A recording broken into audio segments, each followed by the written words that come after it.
பார்க்கலாம். அட பொம்மால. ஸோ மக்களை இது ஒரு இந்த ஓலா ஸ்கூட்டர் வச்சுருக்காங்க. எத்தனை பேர் இந்த பிரச்சனையை ஃபேஸ் பண்ணிருக்கேன்னு சொல்கிறீங்க. ஸோ அப்பவும் பார்த்தீங்கன்னா இது மாதிரியே ஸ்கூட்டர் எழுதி காட்டும், scooter issue please register the ஸ்கூட்டர்னு சொல்லிட்டு.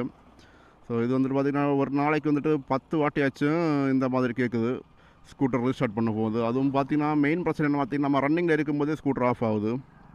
ஸோ இந்த பிரச்சனை எவ்வளோ நாள் இருக்குன்னு பார்த்திங்கன்னா சமீபமாக கொஞ்ச நாளத்தை என்ன வண்டியை பார்த்துட்டிங்கன்னா எலி வந்துட்டு கடிச்சு எல்லா உயரையும் பூச்சி போட்டுட்டு அதுக்கப்புறம் அதை சரி பண்ணி எடுத்ததுலேருந்து இந்த பிரச்சனை கண்டினியூஸாக இருக்குது. ஸோ நம்ம ஃபுல் சார்ஜ் போட்டுட்டு எங்கேயாச்சும் போகிறோன்னா அன்றைக்கி காலையிலேருந்து ஒரு குறைஞ்சபட்சம் ஒரு 4 வாட்டியாச்சு வண்டி இது மாதிரி ரன்னிங்கில் போகும்போதே ஸ்கூட்டர் இஷ்யூன்னு போட்டுட்டு மோட்டர் ஃபுல்லாக கட் ஆஃப் ஆகி போயிட்டு நம்ம உடனே வண்டியை ரீஸ்டார்ட் பண்ணுற மாதிரி தான் இருக்கும் நம்ம சைடில் ஒதுக்கி. ஸோ இது வந்து ஒரு பெரிய பிரச்சனையாகும். நான் 1-2 வாட்டி ஒரு சின்ன ஒரு க்ளோஸ் காலில் நிறைய வாட்டி தப்பி இருக்கேன். பின்னாடி பெரிய வண்டி வரும்போது டக்குன்னு வண்டி ஆஃப் ஆயிரும். நல்ல வேலைக்கு லெஃப்ட்டில் இண்டிகேட்டர் போட்டுட்டு லெஃப்ட்டில் கை காட்டிட்டு சைடில் ஒதுக்கி வண்டியை திரும்ப ஆன் பண்ணி போயிட்டுருக்கேன்.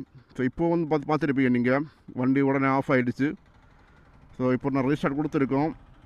இது ஆகிறதுக்கே பார்த்திங்கன்னா ஒரு நிமிஷம் 1-2 நிமிஷம் வரை ஆகிடும் இந்த ரீஸ்டார்ட் ஆகிறதுக்கு. அதுவே நமக்கு ரொம்ப டைம் வேஸ்ட்டு.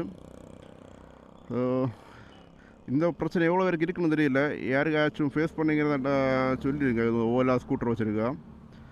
முன்னாடி இந்த பிரச்சனை இல்லை. நான் சொன்ன சமீபத்தில் இந்த எலி கடிச்சு போட்டதுனால தான் இந்த பிரச்சனையாக இருக்குது. ஸோ இன்றைக்கி இதுதான் ஃபஸ்ட்டு வாட்டி ஸ்கூட்டர் ஆஃப் ஆகிருக்கு. இன்னும் எத்தனை வாட்டி ஆஃப் ஆகுன்னு தெரியல பார்ப்போம்.